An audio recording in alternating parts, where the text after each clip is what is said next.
देखिए, भारत जोड़ो यात्रा की सफलता के बाद से ही यह तय था कि भारतीय जनता पार्टी कोई कथित तौर पे तीसरा मोर्चा बनवाएगी। उसमें यह भी तय था कि उसमें केजरीवाल भी शामिल होंगे, अखिलेश यादव भी शामिल होंगे। केजरीवाल के शामिल होने की वजह यह थी कि अभी जो दिल्ली नगर निगम के चुनाव हुए थे, उसमें मुसलमानों ने फिर से कांग्रेस की तरफ वापसी की थी और यात्रा जिस तरीके से उत्तर प्रदेश में मुस्लिम बहुल इलाकों से गुजरी और जिस तरीके से मुस्लिम समुदाय उमड़ करके राहुल गांधी को समर्थन देने आया, उससे ये तय हो गया था कि अखिलेश यादव की राजनीति अब दरकने वाली है, क्योंकि जो 20% उत्तर प्रदेश की आबादी है मुसलमानों की, उसने एक तरफा कांग्रेस में जाने का मन बना लिया है। समाजवादी पार्टी का जो सजातीय वोट है वो सिर्फ 5% है और पिछले 2 लोकसभा चुनाव में उसकी प्रवृत्ति भाजपा के तरफ रही है।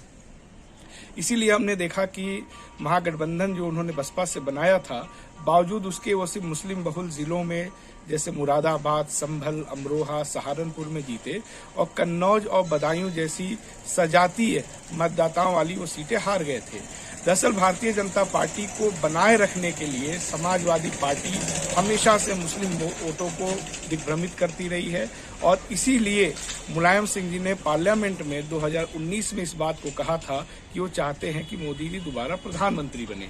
समाजवादी पार्टी की रणनीति रही है कि दिल्ली में भाजपा की सरकार अगर रहेगी तो मुसलमान डर के मारे उत्तर प्रदेश में सपा को वोट करते रहे। ये उनकी रणनीति मुलायम सिंह के जमाने से भी रही है। तो एक तरफ मुलायम सिंह जी इस तरह की बात करते थे और आज अगर अखिलेश यादव कोई अलायंस बनाने की बात करे भाजपा विरोधी, तो उस पर कौन भरोसा करेगा। सबसे पहले तो उनको अपने पिता के उस बयान के लिए माफी मांगनी चाहिए।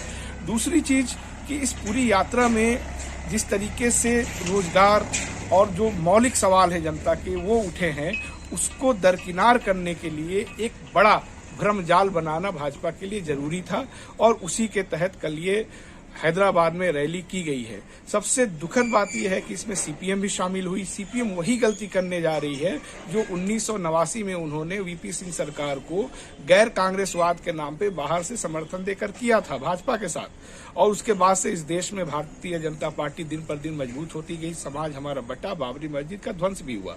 तो एक तरह से सीपीएम को चाहिए कि अपनी गलतियों से सीखे और मेरा मानना है कि ये अगर कथित अलायंस बनता है तो फिर इससे अखिलेश यादव की राजनीति हमेशा के लिए उत्तर प्रदेश में खत्म हो जाएगी। मुसलमान अब समझ चुका है कि जब वो पूरी तरह से कांग्रेस पार्टी के साथ था तब भाजपा की कोई हैसियत इस देश में नहीं थी।